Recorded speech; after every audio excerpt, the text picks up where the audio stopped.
संभल news में आपका स्वागत है। हम आपके लिए लाते रहते हैं ताज़ा खबरें।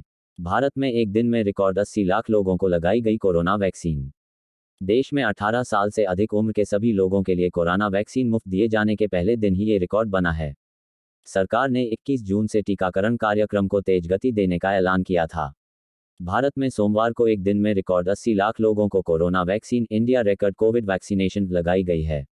देश में 18 साल से अधिक उम्र के सभी लोगों के लिए कोरोना वैक्सीन मुफ्त दिए जाने के पहले दिन ही ये रिकॉर्ड बना है। अकेले एमपी में ही 13,72,000 से ज़्यादा लोगों को कोरोना वैक्सीन लगाई गई है। सरकार ने 21 जून से टीकाकरण कार्यक्रम वैक्सीनेशन ड्राइव को तेज गति देने का ऐलान किया था।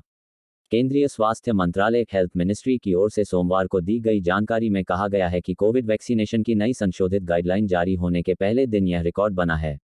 केंद्रीय स्वास्थ्य मंत्रालय ने बताया है कि सोमवार को शाम तक 75 लाख से ज़्यादा वैक्सीन डोज लगाई गई हैं। यह एक दिन में कोविड वैक्सीनेशन का सबसे बड़ा रिकॉर्ड है।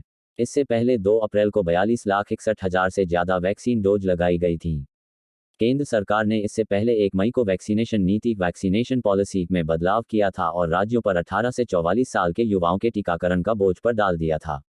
हालांकि राज्यों को भारतीय वैक्सीन कंपनियों से केंद्र के मुकाबले ज़्यादा दामों पर टीके की पेशकश करने पर सवाल उठे। राज्यों को विदेश से वैक्सीन खरीद में भी कामयाबी नहीं मिली। सुप्रीम कोर्ट में यह मामला उठा तो अदालत ने भी प्रथम दृष्टया वैक्सीनेशन नीति को गलत बताया। इसके बाद पिछले हफ्ते प्रधानमंत्री नरेंद्र मोदी ने राष्ट्र के नाम संबोधन दिया और वैक्सीनेशन का पूरा भार केंद्र द्वारा उठाने का ऐलान किया। राहुल गांधी ने किया सवाल, जब वैक्सीन फ्री है तो प्राइवेट अस्पतालों में पैसे क्यों लिए जा रहे। पीएम मोदी ने कहा है कि अब तक देश के करोड़ों लोगों को मुफ्त वैक्सीन मिली है, अब 18 वर्ष की आयु के लोग भी इसमें जुड़ जाएंगे। नई दिल्ली में कांग्रेस नेता राहुल गांधी ने सवाल उठाया है कि जब वैक्सीन सबके लिए फ्री है तो प्राइवेट अस्पताल इसके लिए पैसे क्यों ले रहे हैं। राहुल गांधी का यह बयान पीएम नरेंद्र मोदी के देश के नाम उस संबोधन के बाद आया है जिसमें उन्होंने कहा है कि अब तक देश के करोड़ों लोगों को मुफ्त वैक्सीन मिली है, अब 18 वर्ष की आयु के लोग भी इसमें जुड़ जाएंगे। सभी देशवासियों के लिए भारत सरकार ही मुफ्त वैक्सीन उपलब्ध करवाएगी। उन्होंने कहा कि 21 जून विश्व योग दिवस के बाद से 18 वर्ष से अधिक उम्र के सभी नागरिकों के लिए भारत सरकार राज्यों को वैक्सीन मुहैया कराएगी। वैक्सीन का 75% हिस्सा केंद्र सरकार खरीद कर राज्य सरकारों को मुफ्त मुहैया कराएगी। कोरोना वायरस की दूसरी लहर में देश में बिगड़े हालात और टीकाकरण नीति में कथित गड़बड़ियों को लेकर राहुल गांधी पीएम मोदी और बीजेपी के नेतृत्व वाली केंद्र सरकार पर लगातार हमले कर रहे हैं। राहुल गांधी ने रविवार को भी मोदी सरकार को निशाना बनाया था। कांग्रेस के पूर्व अध्यक्ष राहुल गांधी ने रविवार को ट्विटर पर केंद्र सरकार पर निशाना साधा था। बीते दिनों ट्विटर पर ब्लू टिक को लेकर उठे विवाद के बहाने तंज कसते हुए राहुल ने कहा कि मोदी सरकार ब्लू टिक के लिए लड़ रही है। जनता को अगर कोरोना वायरस का टीका चाहिए तो वह आत्मनिर्भर बने।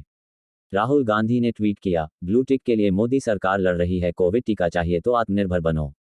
दरअसल ट्विटर ने 2 दिन पहले देश के उपराष्ट्रपति वेंकैया नायडू, राष्ट्रीय स्वयंसेवक संघ आरएसएस प्रमुख मोहन भागवत समेत कई नेताओं के ट्विटर हैंडल से ब्लू टिक हटा दिया था। किसी भी ट्विटर हैंडल पर ब्लू टिक वेरीफाइड अकाउंट की पुष्टि करता है। प्रधानमंत्री नरेंद्र मोदी ने आज अपने संबोधन में खासकर राज्यों के केंद्र की वैक्सीनेशन नीति को लेकर की गई आलोचना पर खुलकर अपनी बात रखी।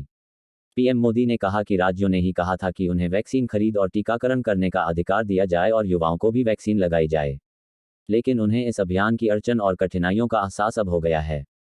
पीएम मोदी ने कहा कि 21 जून को योग दिवस को सोमवार से देश के हर राज्य में 18 वर्ष से उम्र के सभी नागरिकों के लिए केंद्र सरकार मुफ्त वैक्सीन मुहैया करवाएगी। वैक्सीन निर्माताओं के कुल कीमत का 75% हिस्सा खुद ही केंद्र सरकार वहन करेगी। राज्यों को कोरोना वैक्सीन पर कुछ भी खर्च नहीं करना होगा। देश में बन रही वैक्सीन में 25% प्राइवेट अस्पताल ले पाएं, इसकी व्यवस्था जारी रहेगी। निजी अस्पताल 150 रुपये ही सर्विस चार्ज ले पाएंगे। इसकी निगरानी राज्य सरकारें ही करेंगी।